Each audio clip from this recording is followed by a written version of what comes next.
Welcome back to From the Shed End. Welcome back to another video. Welcome back. We are live. We are talking all things Chelsea. We are talking the Premier League is finally back, man. The Premier League is back. Yeah, we needed the Premier League, man. It was a hard slog.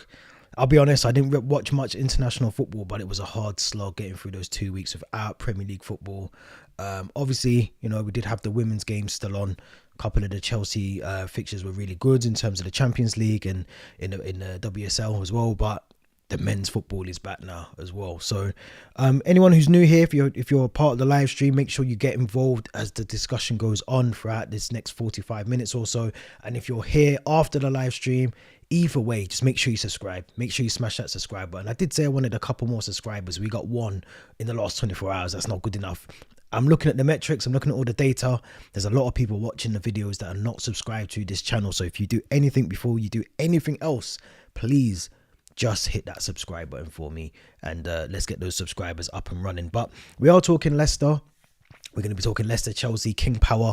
Enzo Maresca is going back to the King Power, where he was very, very successful with winning the championship with Leicester, getting them promoted back into the Premier League. But he's going back. He knows the squad really well at Leicester. He's got us playing some really good football now at Chelsea as well. I'm very confident with this manager. This is the first time, apart from yesterday's press conference, but this is the first time when I hear Enzo Maresca talk, when I hear him speak, when he tells us his tactical ideas. You can see it coming into fruition on the pitch as well. I'm really, really confident with this manager. He did say some shaky stuff yesterday in terms of our defense is not too bad and we're not conceding that many goals and all the rest of it. And I think that was a bit of a worry, but I'm looking forward to this game. We don't have much luck normally after the international breaks. That's another thing. And it's a 12:30 kickoff as well. So there's two things already kind of that I'm not happy about in terms of the game. But I'm very confident. We're playing a Leicester team that's not very confident, they're playing good football, but they're not winning as many games as they need to. They're currently in a relegation battle. And we're currently sitting nice in third, which we're going to talk about in a minute about our league position. But this is a game that I feel like we should be winning. We should be winning. Before we get into the preview, I do want to talk on a couple of things because I did a video yesterday. If you haven't, go back and watch it. You'll see where I spoke about Reece James, obviously, who's injured. He's not going to be in the game tomorrow. He's got another hamstring injury, which Enzo Maresca has said is very minor, whatever that means for Reece James. That could mean anything. That could mean he's out for the next 6 months. It could mean he's out for the next 6 days. We don't know. But I do think, based on the video that I put out yesterday, there's people thinking I'm really delusional, and I'm not. You know, I put out that we should be looking to try and sign a really good right back. There's not many out there, but there is one.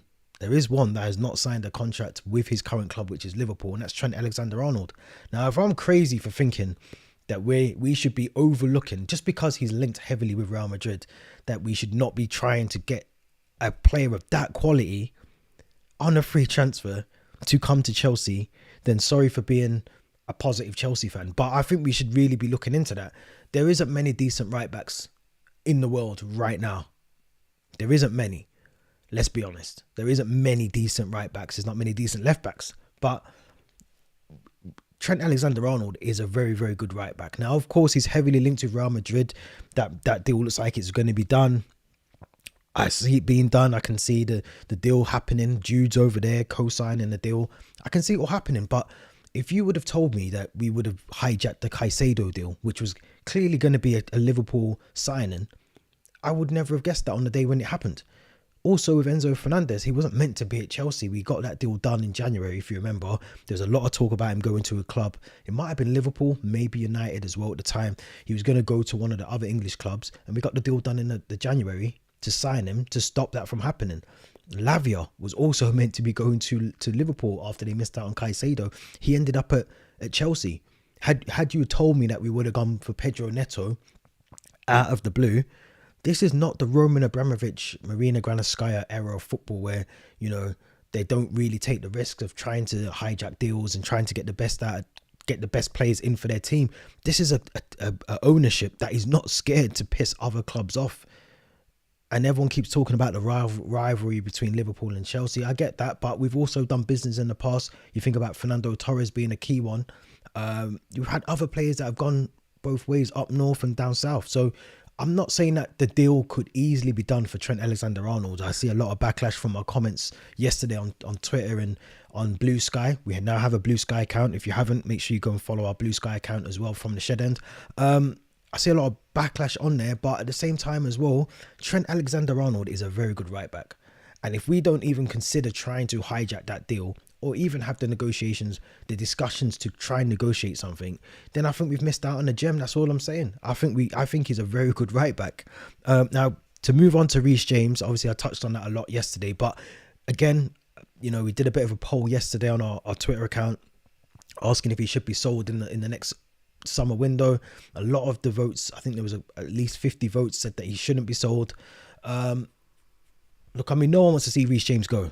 I don't think anyone wants to see a player of quality that Reece James does have, which I touched on yesterday. No one wants to see Reece James leave the club.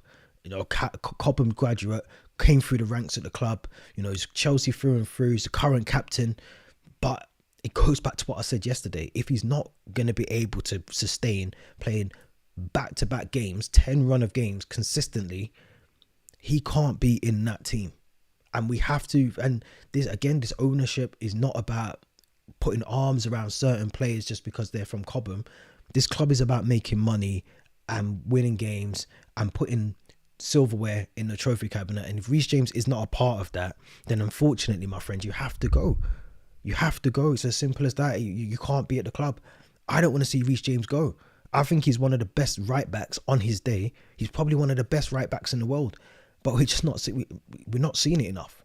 So my angle yesterday, today, and beyond is not going to be about forcing him out of the club, or, you know, he's not good enough to beat the club. He can't carry himself through the club, and we can't carry him either. We can't sustain having him in the club if he keeps picking these same injuries up. And it's unfortunate for Reece James. You know, he put out a statement yesterday to say that he's trying to get himself back fully fit, and it can't be easy for him. But from a fan perspective, we just want to see our team win and win well and get trophies and get back into the Champions League. And if he can't be a part of that, then unfortunately he has to go. Now, whether he goes out on loan, he goes to Benfica, he goes to Barcelona, and we try and bring him back.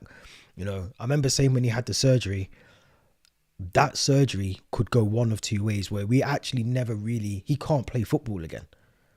Now, the surgery could work well. When you start messing around with muscles and, you know, parts of your body that you don't really want to be at that age, you know, 24, be messing with, you know, you can go one of two ways. You could constantly have those injuries. You know, Michael Owen was another one. His hammies were made of cheese string, like Reece James. And so as you get older, your body takes longer to recover as well. So if he's having these sort of issues now at 24, you know, give him another 6 years and he's touching 30, he might not be able to play at this level. So what are we benefiting from keeping him at the club for another 4 years, which is what his contract is at the moment? I think it's till 2028. So I just think with Reece James, it's unfortunate for him, but from a club perspective, fan perspective, we should generally be looking to try and move him on, whether that's a loan, whether that's a permanent move out the club. But I don't think I'm crazy for thinking that we should be trying to get Trent Alexander-Arnold into that club. Yes, his preferred move is going to be Real Madrid, but so was Moises Caicedo's to Liverpool. So was Romeo Lavia's to Liverpool. You know, there's nothing to say that money does not talk in this. This is not the generation of loyalty and whatever else people keep talking about. If the money's right, I guarantee you any player would sign for Chelsea. So I don't see my comments being that crazy or too astronomical in the grand scheme of things. I think we could actually sign a player of that quality, and we've done that with Caicedo, with Enzo, with Lavia. You know, João Felix, Pedro Neto. You know, these are quality players in the squad. He's not coming into a squad where he's going to be the best player and he's around the full of shit. He's going to be amongst some of the best crop of players, young players in English football. So I just wanted to touch on that. I see a lot of comments the last 24 hours or the last 12 hours or so online where people are sort of saying that deal would never get done. But if you told me that we would never have signed Moises Caicedo, you know, Jurgen Klopp was sat at the press conference table telling us that the deal was done for Moises Caicedo, and he was there doing his medical with Chelsea. So anything can happen in today's world. Anything can happen. So there's a video of Nigel Farage going around. I'm going to use that video one day. If you know about the video, you'll know I'm going to use it one day. If we sign Trent, I want everyone to apologize to me on this channel. Let's move on. Let's talk about the game tomorrow, because we do have a big game, a massive game coming up against. Let's look at the league table first of all. Let's look at our league table position, because we are currently third in the Premier League, 1 win in 5, which is actually really good in terms of the fact that we've only won 1 game and we still are sitting comfortable. We're sitting comfortable in third. I say comfortable. Let me take that word back. Actually, we're not comfortable. We are not comfortable in third at all. Let's get us up and running. So we are currently third. Now we're on 19 points, but as you can see, so are Arsenal, so are Nottingham Forest, so are Brighton, Fulham, Newcastle and Aston Villa are all on 18 points. Tottenham, Brentford are both on 16 points. Now, my worry about the game tomorrow, again, 12:30 kickoff, just after the international break. We've got players that have flew quite far in terms of South America and all the places they'd have to go to play their football for their countries. Now, we're playing a team, Leicester team, that have only notched up 2 wins all season, 5 defeats, conceded 21 goals. I do think this is a perfect time for us. I mean, they beat Bournemouth, they beat Southampton, they lost to Forest, they drew with Ipswich, and they lost to United. Now, this is a game where I feel both teams are going to have to go out there. Obviously, Leicester needed to climb up the table, but we need to cement ourselves in this top 4 now, because you look at the teams below us, Arsenal, you'd probably think Newcastle, Villa. I do think Forest, Brighton, maybe Fulham will drop off eventually at some point, and Tottenham are there as well. Those 3 teams, Newcastle, Villa and Tottenham, if they get wins at this weekend and we get a defeat or a draw, then obviously that gap is closed. You know, well, the gap isn't closed. We're below them to an aspect as well, to some respect. So I think this is a game. These are the games now. We look at our next couple of fixtures coming up. We have to capitalize on them and we have to win them. We have to be able to go to the King Power. You know, a team that Enzo Maresca is going to know like the back of his hand. You know, he's going to know it's pretty much the same squad that he had in the Championship, bar maybe 1 or 2 players. You know, we have to come into this game tomorrow and hit the form that we need to hit in this period of games now. There's no international football now, I think, until March. So we have to hit this part of the season and start winning the games. Start winning those games. Let's just look at our fixtures that we've got coming up. So, yeah, we've got Leicester tomorrow. Obviously, we've got Heidenheim in the Conference League on Thursday. We then have Aston Villa at Stamford Bridge.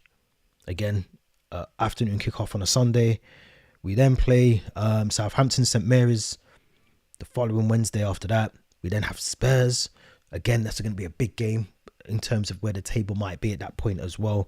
We then play Astana in the Conference League.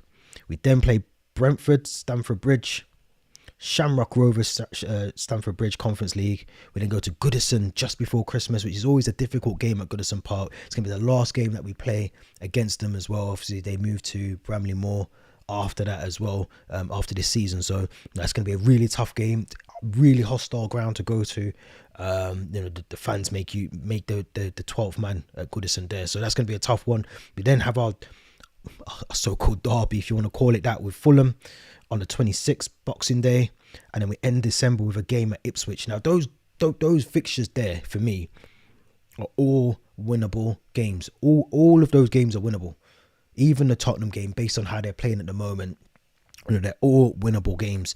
Every single game that we've got coming up, we should be able to get 3 points out of them. Every single game. The Villa game is probably the most difficult one, just because of how Unai Emery has them set up.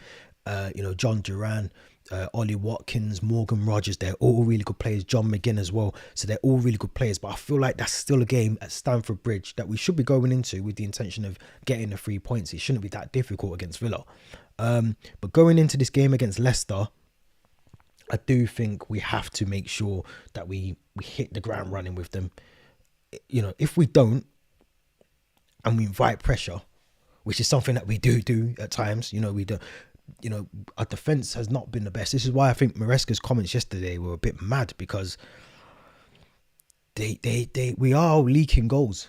Mistakes are at the back. You know, we can score. I said this at the very start of the season. You know, we can score as many goals as we want throughout this period. But if we're not like tight at the back defensively, if we're not making sure that we're trying to play an offside, but actually one of our defenders is keeping everyone on side, it's pointless.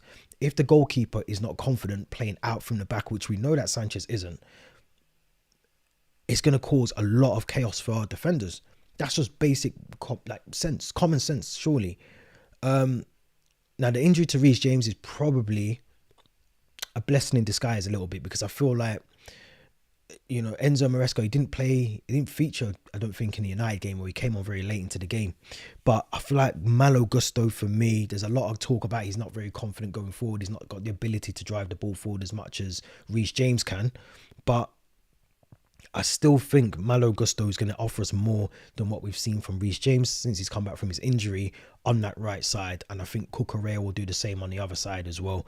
I do think this is a game that we have to be mindful of. I'm just trying to think of let's see if we can pull up the head-to-head of games at the King Power. I feel like this is a game that Enzo and João Felix have actually done really well in previous times. Let's have a look. Let's get them up. Matches, let's go. So, and this is at the King Power. So yeah, last time we played them, it was 3-1. I feel like this is a game where João Felix scored. Was it? Oh, it was Kai Havertz. It was Kai Havertz with the ball through from Enzo. It was a lovely ball through. Ben Chilwell, if you remember, opened the scoring. And then Mateo Kovacic again ended the game for us again. We beat them again, 2021, 3-0. They beat us. Leicester beat us on the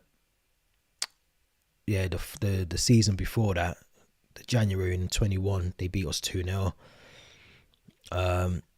So we've got a relatively good record, and it's always a high scoring game against Leicester as well. There's never just a 1-0 or a 1-1. I think you go back to 95 for the last time it was a game where there was only 2 goals scored. I think you got to go back to 2019 was 0-0. But yeah, I mean, we tend to give them a really good game, and we are convincingly very good against them, against Leicester. So I'm looking forward to the game. Key players, I mean, look, we have to be mindful. Obviously, Jamie Vardy is still a threat for Leicester. We know that. One of the areas I think we need to definitely exploit is James Justin's going to potentially be on the right side, and is it Christensen who plays on the left for Leicester? Now, if they push up, which I don't think they will, but if they did push up the field, whoever's playing in our wide areas has to take advantage of that. And even if they don't push up the field, we need our runners, our left and our right wingers, to be able to run into that defence, break down that low block. Because look, Leicester might sit back for the whole game and try and get a point out of this one. You know, the first game back from international, they will be in the same boat as well, in terms of some of their players will have travelled wide and far for their countries. But you know, I do think we have to be very mindful of Jamie Vardy, a player that doesn't matter who he's against, he's not afraid to take the game by the scruff of the neck, and we know how deadly he can be in front of goal. They are out without Facundo Buonate, who I think is on loan from Brighton. He's suspended for this game. He would have been, for me, one of the players that would have been standout for Leicester. I think he's a really good player. I'm surprised that Brighton loaned him out. I think he's a really good player. And he's started the season really well for Leicester City whilst he's been on loan from Brighton. He's a really good player. I do think, obviously, this is a game where Enzo, as I said, Enzo Maresca will know this Leicester squad. He will know the team back to front. He will know how they've set up, or he will potentially know how Steve Cooper's going to want them to play. I feel like he might set them up to play a 4-3-3 against us tomorrow. Maybe that will give them more advantage in that midfield options as well, in midfield areas. But we have to forget all of the past. We have to forget all of what the linkage between Maresca and Leicester, and we have to make sure that when we go into this game, which we'll go through the lineup shortly, that we put in a good performance. Like I said, this is our opportunity to not only close, to extend the gap below us, but also to close that gap where City and Liverpool are. Look, I'm not saying that we're going to win the league at all, but if we can close that gap on Man City, who haven't had the best start to their season either. Obviously now they've got Pep Guardiola's contract sorted, but if we can close the gap between those three, or just give us a bit more breathing room below us as well, hope that I think Forest and Arsenal play each other, so hope for a draw in that game. If we can do that, then I think we obviously can only focus on what we can do. But if the games go for us tomorrow, then, like I said, some of those fixtures coming up, we've got Villa, then we've got Tottenham, Brentford, Ipswich, Everton. They're games that we can win those games. There's no excuses for this period of football that we've got from the 1st of December to the 30th of December. I don't want to see any losses. We should not be losing any games in that period at all.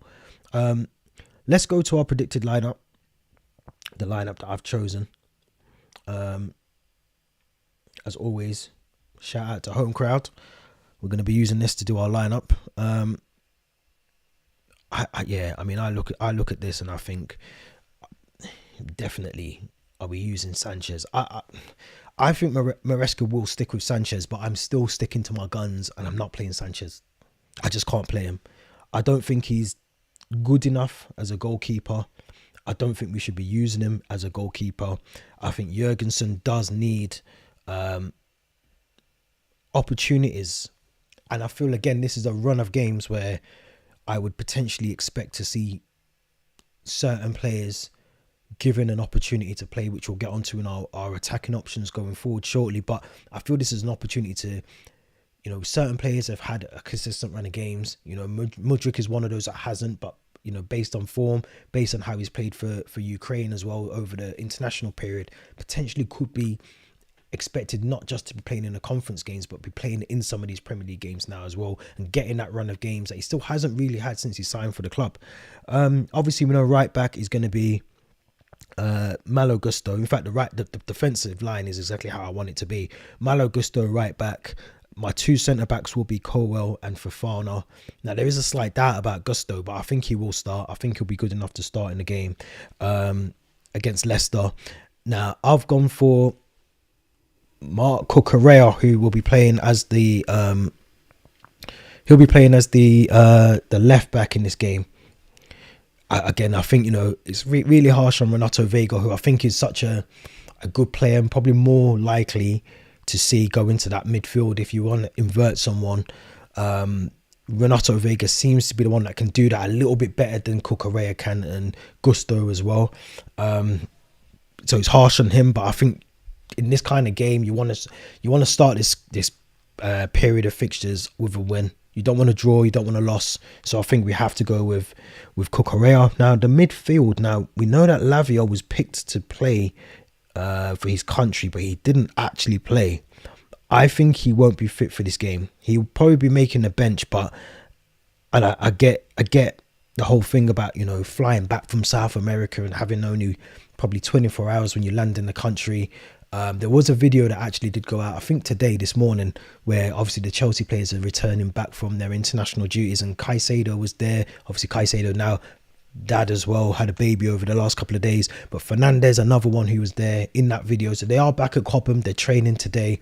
They'll have a training session, if not yesterday or today. They're definitely going to have a training session before tomorrow's game. So I think I get it, obviously it's a long journey, flight journey, traveling, all the rest of it, but they have to be in the team for me. That has to be the two in midfield tomorrow. You can probably put Kiernan Dewsbury-Hall there because obviously, again, ex-Leicester player, played under Maresca. He's going to know the certain players he's coming up against. But I think let's forget all that for a minute and let's just think, who is the best two in midfield when Lavia is not fit? And you wouldn't put Dewsbury-Hall if this was against Arsenal, Liverpool or City. So let's not disrespect Leicester in a way that we think we can field out some of our weaker players, or the less abled players in terms of being able to play at this level consistently.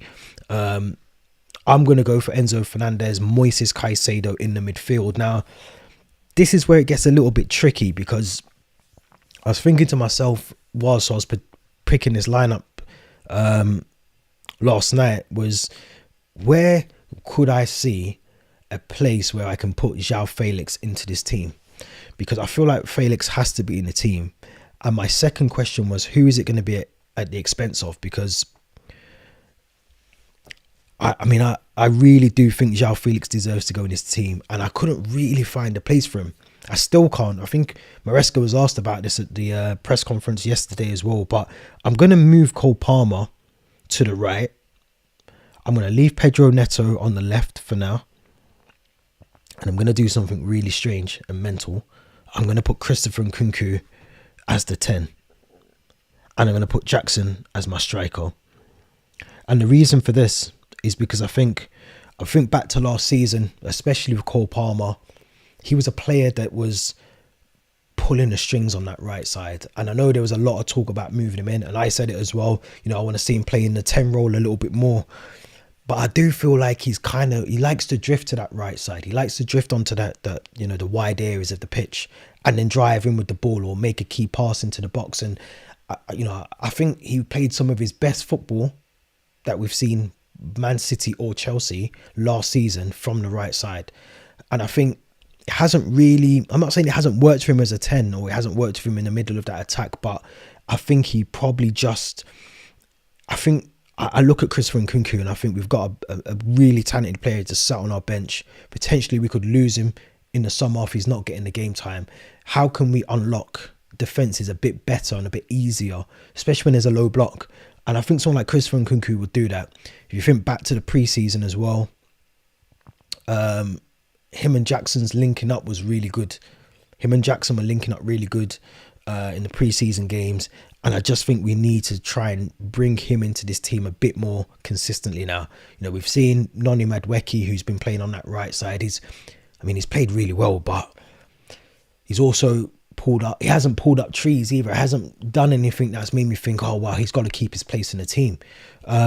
Pedro Neto, for me, has done that. Pedro Neto, for me, is one of those players that has looked the player that we need. He's obviously come on at times for Noni Madueke throughout the games, and he's played on that right side and he looks really good. But I think he could play on the left side as well.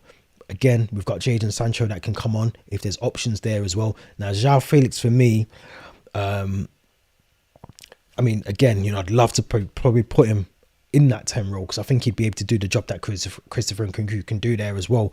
But I think we need to start with Nkunku. I think when he comes on, we've watched him a lot under the conference games, he just looks, apart from the Panathinaikos game, that was the only game where I felt he got a penalty, he scored the penalty. But I felt like Christopher Nkunku was very quiet in that game. But apart from that, he's looked really good.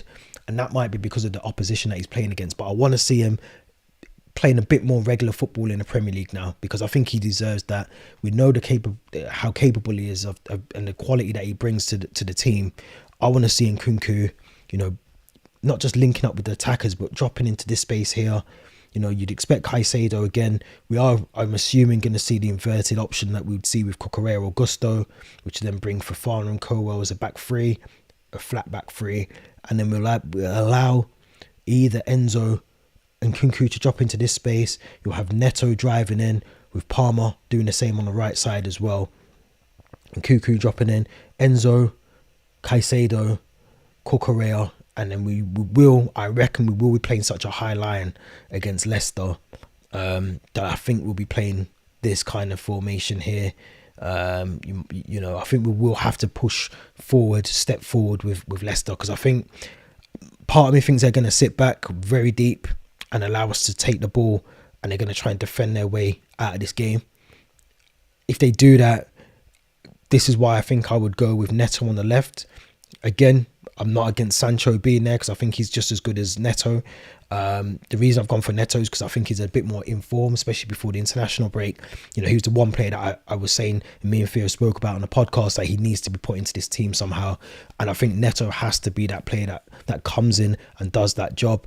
Cole Palmer, I'd like to see him back on that right side because I feel like that's where he's drifting out to anyway. Let's just put him there. Hopefully that will help with the overlap with Malo Gusto as well. There's going to be times where Palmer could tuck in. We'll see Gusto on the overlap. Gusto has to drive forward with this ball. He has to drive forward every opportunity he's going to get.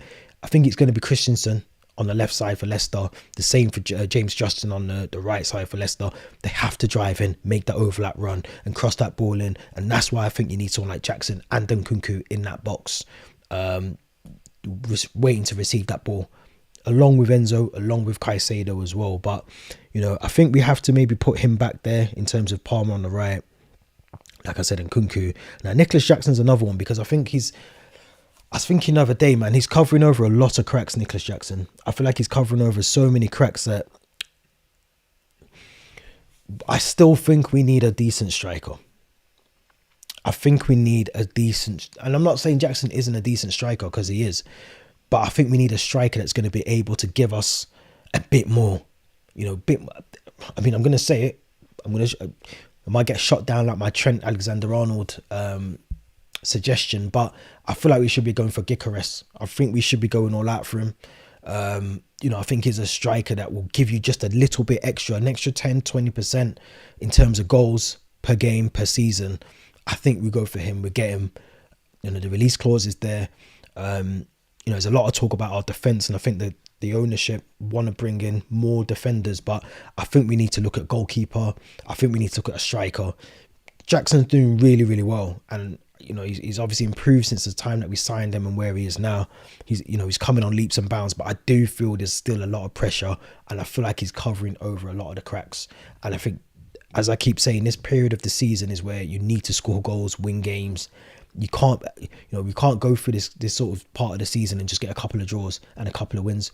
I'm expecting every single game we play, we pick up 3 points, because these games are winnable. They're all winnable games, but I feel like we need to bring in, if not in this January winter window, transfer window, in the summer window, we have to bring in a clinical goal scorer, because the pack is going to be, we're leaders of the pack right now in terms of teams below us, but that's all going to change over the next couple of weeks.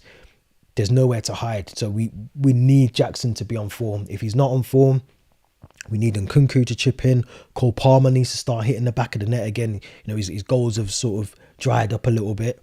Neto, another one. We need goals from all of the attacking options that we've got as well. So I think we'll win. I'm not too concerned about Leicester. I think we played them at the right time in terms of the form. You know, 2 wins out of the games that they've played so far this season. I think we're playing them at the right time. I keep saying it again. You know, we've got really good options. You know, Sancho off the bench. You know, we've got a full fit squad. João Felix is there. Keenan Dewsbury-Hall is there as well. I'd expect Lavia to potentially be on the bench as well. Mudryk, another one that can come off the bench and do something. So we have got options coming off the bench if we need them. The key thing for Enzo Maresca is making sure he uses and times those tactical decisions at the right time. Let's not wait. If Leicester go 1-0 up, let's not wait, you know, for another 20 minutes to make any changes. If things need to be changed, even if it's at half time, let's get it done. Let's get those tactics right for the second half, and let's go out and win the game. Because I feel like this, if we win this game, I feel like this will just help us on the trajectory. It will help us on the trajectory to go forward. You know, we've got a Conference League game coming up, Heidenheim, in a couple of days as well. But let's start focusing more on the league, our position, getting wins. You know, we're doing really well where we are in terms of being third with the draws that we've had, and I think 1 win in 5. So we're doing well, but we need to do better now, because this is the busy part of the season. We can't afford to slip up. We can't afford to slip up. We need to get the results in. So let me know what you think. Let me know what your thoughts are. My prediction before I leave you lot is going to be, I think we're going to win convincingly. I think it's going to be 3-1. 3-1 Chelsea. We're going to batter Leicester. We are absolutely going to destroy Leicester, but we're going to let in a stupid, silly consolation goal, potentially an easy tap in for Leicester, or a penalty or something stupid we're going to do, which will avoid a clean sheet for whichever goalkeeper starts, whether that's Sanchez, which it will be. But my hope is that it's Jurgensen. We're going to let in a stupid goal. But let me know what your thoughts are. Let me know what you think our predicted lineup should be. Also, let me know what you think about our summer transfer or our winter transfer strategy. Who should we be looking to bring in, whether it's a goalkeeper, striker, a defender? Let me know what you think in the comments. Don't forget to subscribe, and also hit that Linktree link that will take you to the podcast and also the social accounts. Make sure you give all of those a follow before you do anything else. It's been a pleasure. It's been Theo, myself. The podcast will be back very soon. Theo's on his travels again. So once he's back, we'll get the podcast up and running again. Don't forget to subscribe. Let's hope for a win tomorrow, and we'll be back to do the match preview after the game.